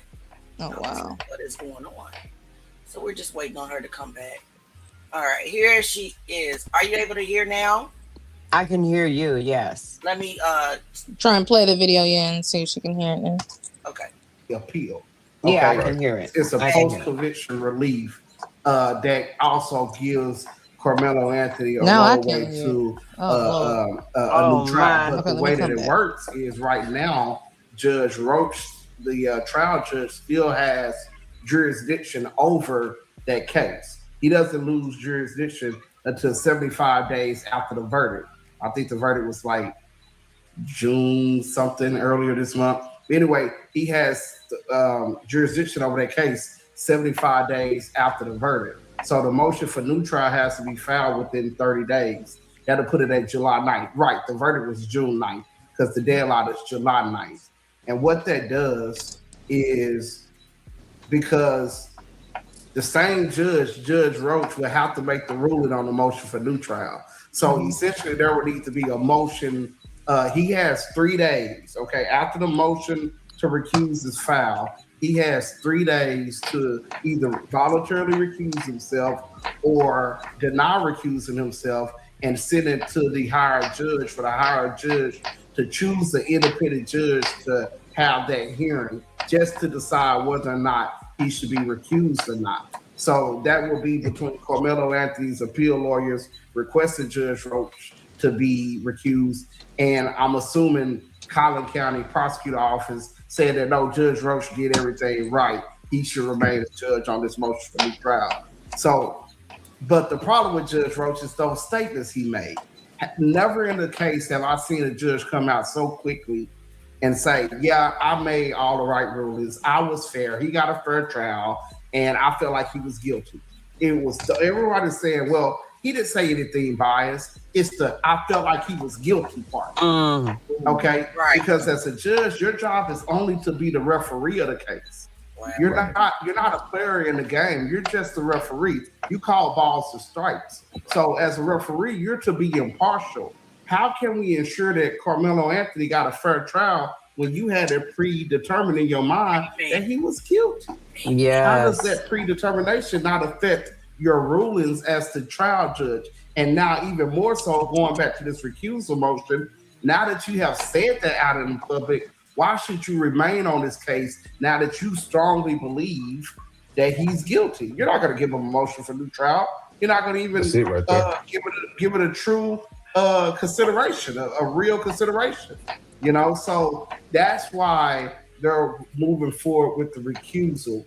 But yeah, I think I missed your question somewhere there, but I want to address the recusal motion. I'm glad you did. I'm glad you did, because again, I always say this, I'm not an attorney, because they be like, you should be. I'm glad y'all know I'm not an attorney. But when I saw that, I knew he was doing the appeal, but then I saw the motion for new trial, and I said, well, I thought the appeal was a motion for new trial. So I'm glad you separated the two. They're two different things. Yes, can I close on that? So the motion for new trial gives the appellate team an extension to file the appeal brief in the appeals court. So the Field Court of Criminal Appeals in Dallas, Texas will handle the appeal itself. The motion for new trial will still be handled within Collin County 296 court, whether that's Judge Roach or if he's recused, another independent judge deciding whether or not Mike Howard was in effect. See, I like that. I like that, because it's almost giving him 2 additional chances.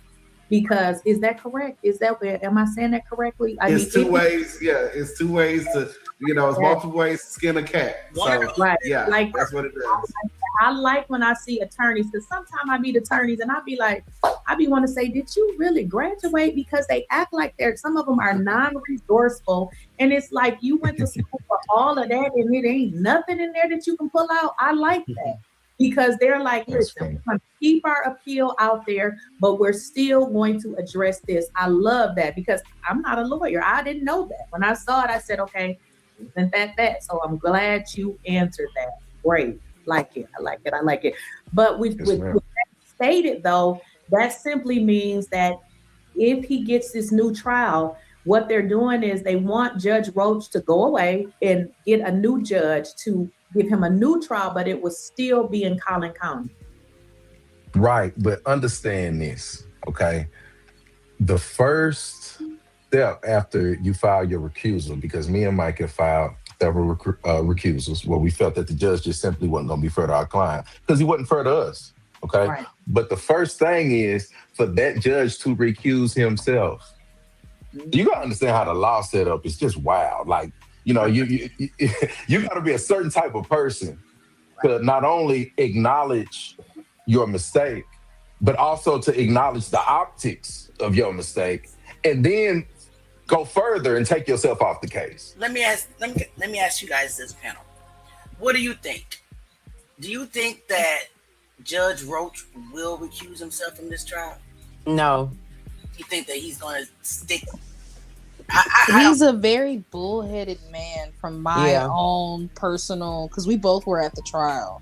So we Okay. got to see how he looks, how he acts, how he talks. And he's a very bullheaded individual. Don't you agree? Yeah, I do. I do. Mm-hmm. Yeah. I mean, this is the same man that wouldn't let them change venues. Okay. So So I think he's going to fight it. that just doesn't make no sense. He's retiring. Didn't he already retire? No, he retires in December. Yeah. Wow. Let's get back into I don't know. I'm a different kind of person. If I'm a judge and somebody comes to me and say we want to change the counties because we don't think he'll get a fair trial, I'm gonna let him do it. Why should I be so bullheaded? I mean, it's like a game that they're playing. Well, I need to have so many cases to say I'm a great judge. Okay. You know, Right. I don't care nothing about any of that stuff. I would much rather be fair and see someone get a fair trial. Right. Or at least let them feel like they're gonna get a fair trial if they move it. It's like we already knew like even before the trial, like during jury selection, that it was impossible for Carmelo Anthony to get a fair trial, period. Now, because they didn't allow 3 black jurors because they were educators, right? Mm-hmm. So why did they allow the non-black jury that was also an educator on the jury? It's so many errors that were made legally and morally, and I can't say the word ethnically. Ethically. Yeah. Sorry, guys. Everybody on my panel, on my platform knows some words I just cannot pronounce. Hey, same for me. One of them got to work, guys. I mean, he was a good kid, still a good kid. He was spiritually grounded, still spiritually grounded. He believed in the Lord. There is no way that the God I serve is going to allow this kid to sit in prison for defending himself. Now, if he was the aggressor, which we know he wasn't, okay, contrary to what all these other lying people say, I can't see that happening. I believe that Carmelo was chosen to change something in the justice system. I believe that he was chosen and handpicked by God, and I'm going to say it, to put in motion some changes and pull off the covers of racism within our system. What do you guys think about that? Yeah. I think that's definitely a start. Some things need to change in our system, but we know that changes that are going to benefit us are going to be fought tooth and nail. Yes. Right. They've already have. They've done it throughout history since they free, and since the slaves were freed. Every time we get progression, they find a way to push us back. And it's going to be the same thing here. It's just like a lot of people in the Fresco area talking about the laws need to be changed now. Well, why? They've been like that for 9 years. Those kids have been able to bring those knives. Right. So now, since a white boy has been killed, you want to change it. You want to change it, right. Right.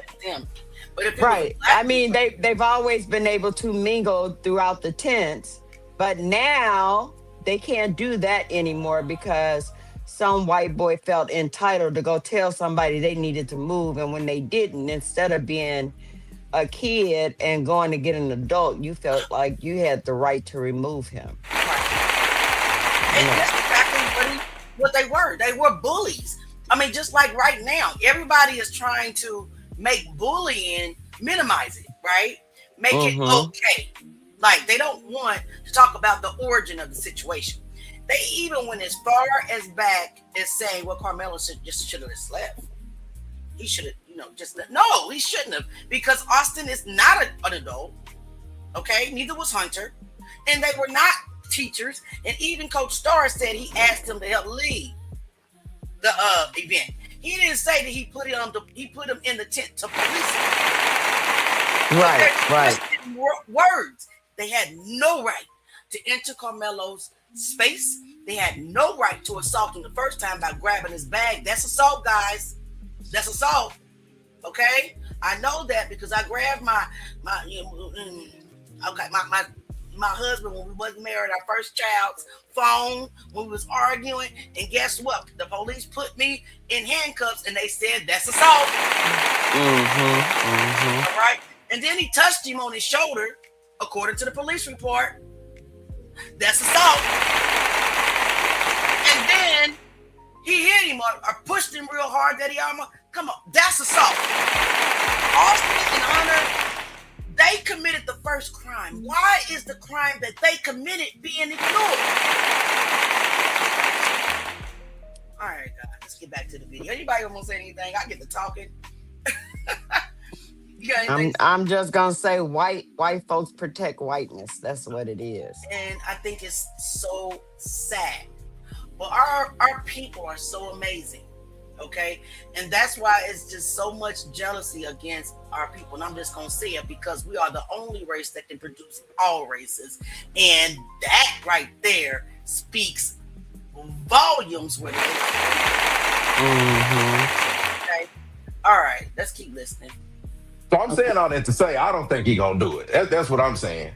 Now, the next thing will be for them to have a hearing. Okay, for them to try to prove it up. That he should be recused. If he recuses himself, it's over with. But, I wanted to backdoor Mike and basically say, it seems messed up that he said that on the news, but Mike, like I know, you can't file a recusal based on rulings. Right. So he gave him something to play with. You see what I'm saying? Right. If he wouldn't have said that, I don't know how they would have been able to file the recusal. Wow. Because I can't not like your rulings as a judge and say you're being unfair. That's not the way it works. The way it works is that, for instance, Mike went up to a judge one time over our murder case and started talking to him at the bench, and he put his hands in his ears. You see what I'm saying? That has no. Am I lying, Mike? We got that judge off the case. He put his hands. Oh my goodness. We got that judge off the case. We got a hung jury, 11 not guilty, 1 guilty.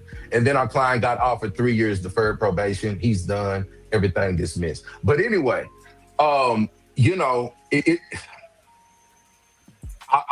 really know where you go with that, other than, thank you for going on the news and saying that, because now I have ammunition to file this recusal. But Mike, I don't know what it would have been based on if he had never said that. Right. You see what I'm saying? And that's why you gotta let a fool just talk. You just gotta let them talk and then talk their way right into a recusal filing. You see what I'm saying? And I do believe, Mike, correct me if I'm wrong, if he's recused off of the motion for new trial and his appeal is good and there's another trial, he off that trial too, right? Right. He's no longer touching the case again. Right. So if he gets recused, Judge Roach won't be on the case again. It'll be an independent judge that is assigned to the case until the case is finalized again. And before that happens, think about this. How could you possibly allow this man to sit for the motion for new trial when he's got on national news and said, I think this man's guilty? Exactly. That's crazy. I mean, I don't know. Exactly. So with that, Keisha, what I want to let you know also is deeply into the ineffective assistance of counsel.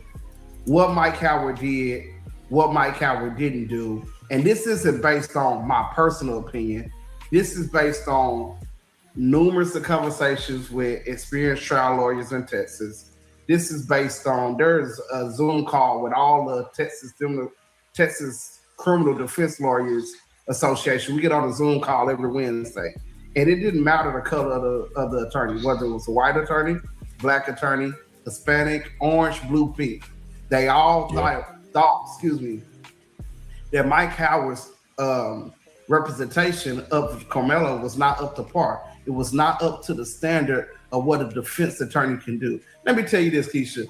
Baby lawyers fresh out of law school, baby lawyers, they know to give mitigating evidence. They know to bring character evidence. They know to show that he's a good person, to prove that he ain't never been in trouble before, to call his pastor or his teacher or his counselor to say good things about it. The baby lawyers know that.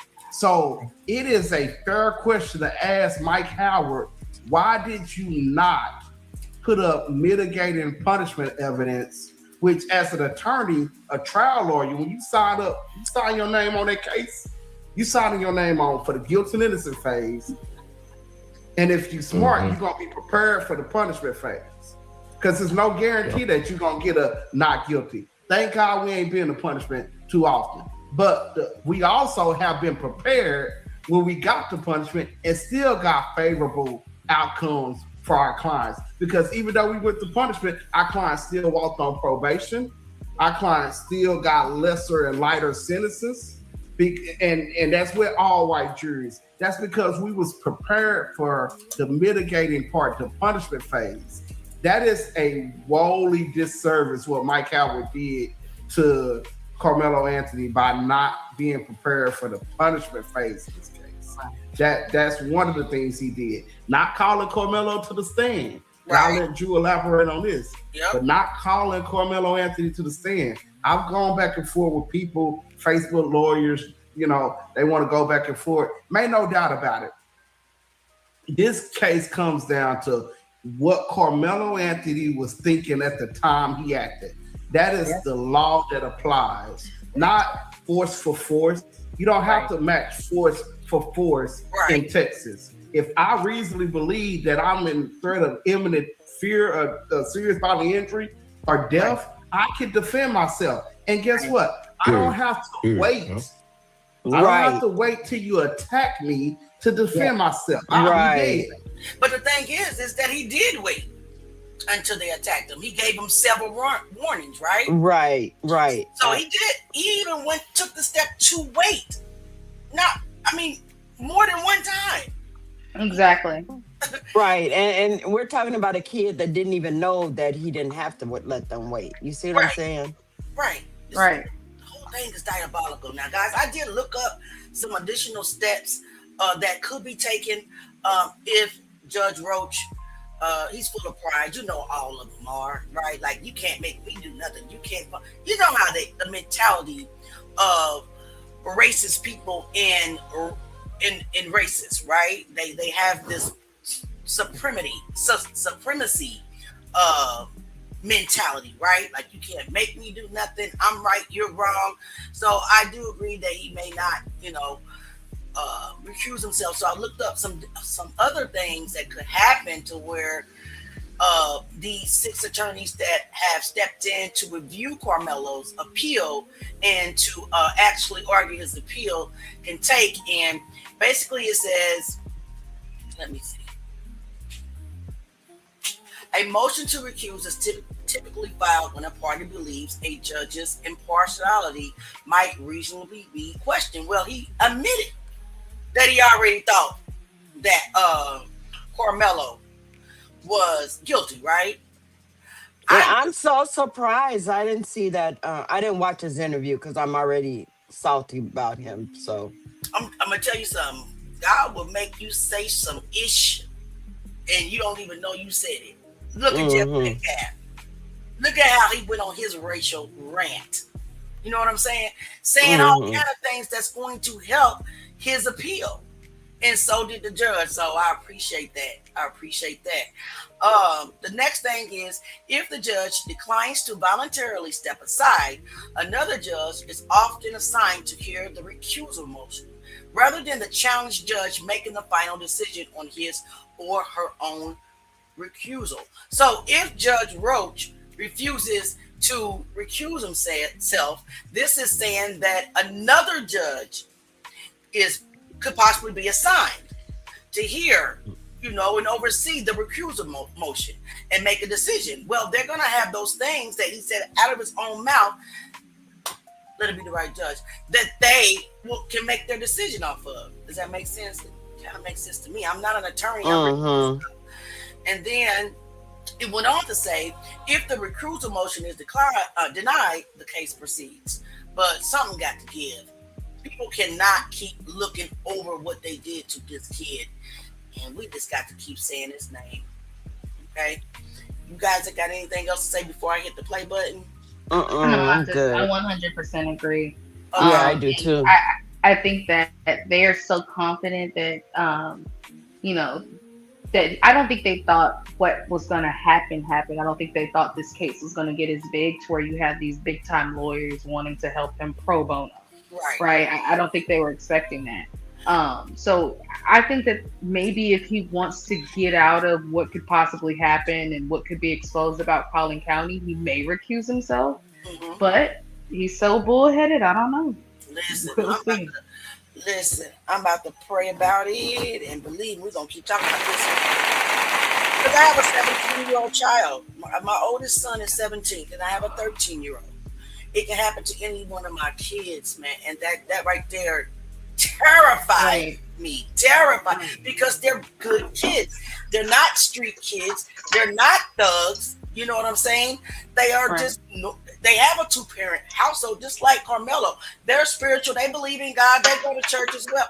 So it can just happen to any of our kids, no matter what their background is. Actually, to be honest, let's put that out there. No matter what our kids' background is, just by the color of our skin, they can end up in a situation like Carmelo Anthony. And I think that's very diabolical. I agree. And also, it can happen to our sisters, our brothers, our mother, our dad, our uncle. It can happen to anybody in our family or friends. You know what I'm saying? So, yeah, let's keep going. We're not going to be on here too much longer. Our 2-hour mark is about 8 minutes. And then hopefully when Nick Nack feels better, she did show up in the comments. I told her to just take care of herself and, get better so that we can just keep hammering. And y'all know she was one of the only one in our groups that was at that trial the entire time. Okay. She's been working really hard. So she is tired. So anytime she tells me she needs a break, I don't even try and, Right. Yeah. I mean, sometimes I get drained. Sometimes I need a break. That's why I'll at the last minute be like, I ain't doing live tonight because I don't feel it in my spirit right now because I'm down. I mean, talking about social injustices all the time can weigh you down. So I definitely get it. You have to rejuvenate yourself. Come back for the fight again. All right, let's keep going. This last few, and I'm gonna put the link to the interview in the chat if anybody wants to go ahead and watch the whole interview. Okay. Right. Yeah, I can throw the first punch and still claim self-defense. Right. And the law says that. Yes. It's what's in my mind. And if I reasonably feared, and then some people say, well, I wouldn't have did that if I was him. Well, first of all, you're not similarly situated to Carmelo. He's a 17-year-old kid, first of all. He just start there. He hasn't fully developed his mental capacity to think in high pressure situations like that. That's first of all. Second of all, do you have epilepsy? Right. Because Carmelo Anthony had epilepsy. And that came up in the opening statements by Mike Howard, but he didn't go into that in his he didn't call a medical expert, he didn't call Carmelo's doctor to talk about the effects of epilepsy. And guys, correct me if I'm wrong, not only does he have epilepsy, but didn't like a few months before he had an injured shoulder and had major surgery on his shoulder? Right. Yes, that is correct. So this kid was scared. He didn't want to get injured again. They could have stumped him so bad that it could have caused a seizure, hit his head, anything. So yeah, he was scared. Y'all some crazy people. Epilepsy, if someone is to fight you or jump you or beat you, how that could affect you. Maybe that's playing in Carmelo's head at the time he's acted. Also, the fact that these twins are known bullies. And we don't know what Carmelo... Frisco's not a big community, okay? And these kids all on TikTok, on Instagram. You don't know what Carmelo knew about these. I'm gonna say the word because their mama said it last night about these bullies. Right. Bullies. That's what they are. They all mama call them a bully, so I'm gonna call them a bully. Right. You don't know what Carmelo knew about these. Oh, there go the Metcalf twins. Oh, I need to defend myself because they known for being crazy. They'll threaten some cheerleaders. So not calling Carmelo to testify to what was playing through his mind at the time he acted on a self-defense case is, I think, ineffective. It is. And let me go ahead and just say this real quick, and I'm sorry, but we have to stop and talk, right? Because we're using video. The prosecution had no evidence that he's even ever been in a fight before, right? No one brought it up. So in my opinion, he just wasn't a violent kid. He probably has never been in a fight in his life. I mean, I'm pretty sure if it existed, they would have brought that up. Don't you agree? I'm pretty sure the prosecution would have brought up anything he could. Yep. So the fact that they did not bring up that leads me to believe that he hasn't probably ever had a fight physically in his life. So yeah, he probably wasn't a fighter. So there is rumor from the Metcalf side that he got into a fight in February, that everybody keeps trying to claim that he had a knife in that incident. From the Metcalf side, it has come out that he got into it with one of Austin's childhood friends. And I think that the reason the prosecution didn't bring that up in court, he did bring it up during the bond hearing, but he didn't bring it up in court. And I believe he didn't bring it up in court because he knew that could be dangerous if he brought it up, because they'd have to bring up the fact that it was Austin's friend that he got into it with. So, I think that definitely played a part. So that kind of supports the narrative that Austin did know who he was. Exactly. Into it with Austin's friend. So that is premeditation if you ask me, if you see them speeding over to that tent to approach him. Yeah, that's another reason probably why they didn't bring it up, because they wanted the world to believe that they were total strangers. Right. And they've never interacted with each other. Wow, that's crazy. All right, we're just going to watch a couple of more minutes and then we're going to end for tonight. And of course, Troop Gang, I'll be back tomorrow. If the young ladies want to come back, I just noticed it's important that we continue to talk. Right. Yeah. You guys and I'm sure, another day they'll be available. Yeah. I think to say it was just, Yep. And we'll be here for it. We'll be here for you guys. Trust me. This platform is open. It's free Carmelo today. Run it backwards. Period. Right. All right. I don't hear nothing. I think ineffective is a nice way to put it. I mean, I don't hear nothing. Like I said before, I don't think. I mean, I can hear. We go to trial on the murder case. We try to get a not guilty on the murder and a not guilty on the lesser included manslaughter, or we try to get a not guilty on the murder and a not guilty on the manslaughter. I say that to say both of those deal with your mens rea in your state of mind.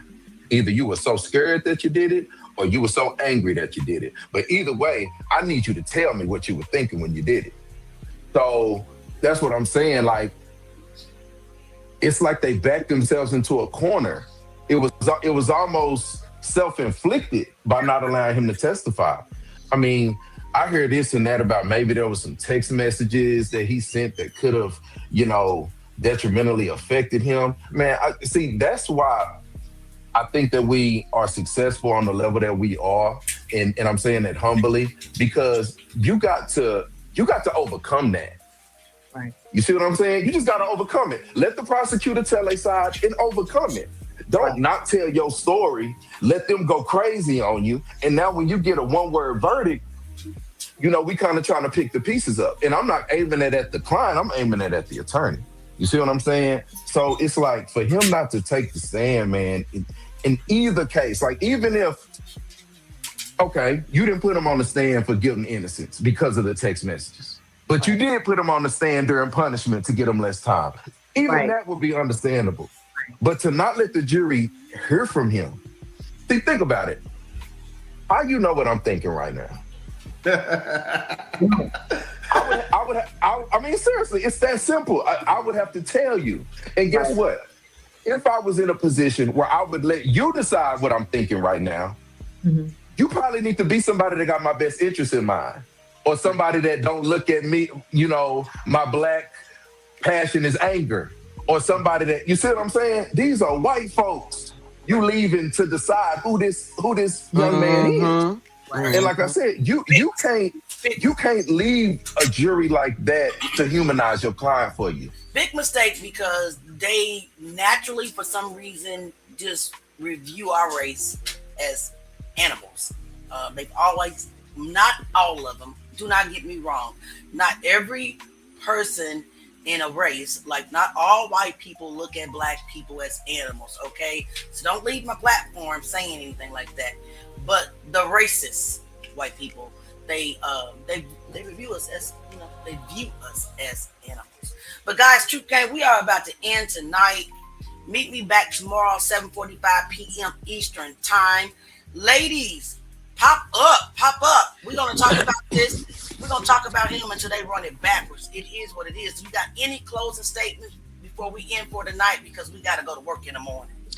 I just know I'm gonna have to get in touch with you so I can figure out how to do this live over here. Okay, no problem. Can you give her my Facebook? Yes. Okay. Yeah, I got you. Okay, yep. I'm gonna send you a message. Okay, dear. Well, guys, we are out of here. It's peace and love. Y'all know what to do. Drop Truth Gang in the comments, and I will see you guys tomorrow evening. And I got a new song for us. Yeah. What was the song you played yesterday? Oh, not yesterday, the other day. The one, what was it? Something about keep your hands off of me or something like that. Throwing rocks and yeah. Under your hand. Yeah, I wrote that one a couple of months ago, but I just wrote. Oh, okay. Yeah, I just wrote. That's why I couldn't find it. Okay. I can send it to you. I give my songs away free. Okay. What these are called songography. So what I can write a song or make a song out of any story, and that's basically what I did. Okay. This one is called Social Injustices, and I hope you guys like it. Till tomorrow, I love y'all. Peace. Peace. Love you. Social injustice.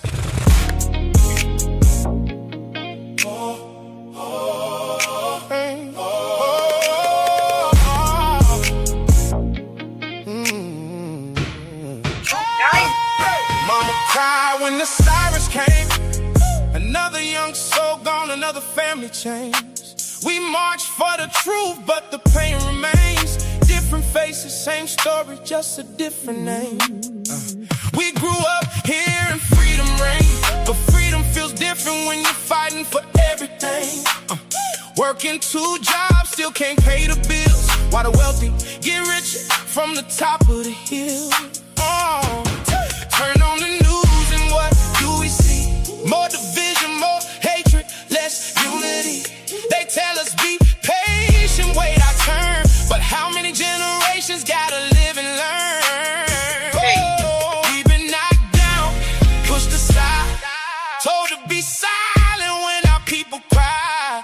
But there's a fire that they can't control. A strength is buried deep within our soul. My people, hold your head up high. Don't let this world convince you not to try.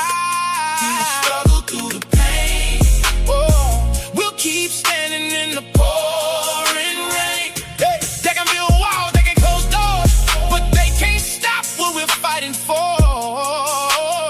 We are the voice, we are the light. And together we'll keep up this fight. Children growing up without a chance, caught in a system that won't advance. Schools underfunded, dreams put on hold, while promises fade and stories grow old. Mothers praying every night that the babies make it home alright. Fathers working till their hands are worn, trying to give their families a better morn. Still we rise when they expect us to fall. Still we answer when our people call. Still we love when they give us hate. Still we believe it's not too late. I love that song. They tell us history's in the past, but the scars of yesterday still last. Red lines drawn through neighborhoods, broken promises dressed up as good. We watch dreams get pushed aside, watch too many mothers cry, watch too many candles burn, while the world keeps taking turns. Yet our ancestors paved the way through darker nights and harder days. They carry faith when hope was thin, and that's the reason we're still here. So teach the children who they are, not what the doubters say they are. Kings and queens with purpose inside, born with dignity, born with pride. I see the pain, I see the tears. I see the battles fought for years. I see the names we can't forget. Oh, the family still demanding respect. I see the voices crying out, asking what justice is about. But I also see strength, I also see grace. I see survivors in every place. And no matter what they say, no matter what they do, we are somebody, our lives matter too. Don't let this world convince you not to try, through the struggle, through the pain. We'll keep standing in the pouring rain. They can silence one voice, but they can't silence us all. We were built to rise, we were never built to fall. They can write the headline, but they can't write our worth. We are the sons and daughters of fighters from birth. To every mother, to every father, to every child dreaming of something greater, keep believing, keep pushing, keep standing. Because justice begins when people refuse to stop fighting for what's right. Right. And until every voice is heard, until every life is valued, until every child has a fair chance, we'll keep fighting. We'll keep speaking. Thank you. We'll keep That was awesome. I love that. You're welcome. Thank you so much. See y'all tomorrow. Love y'all. Please like, share, and subscribe. Thanks for coming. Please like, share, and subscribe. Come back again.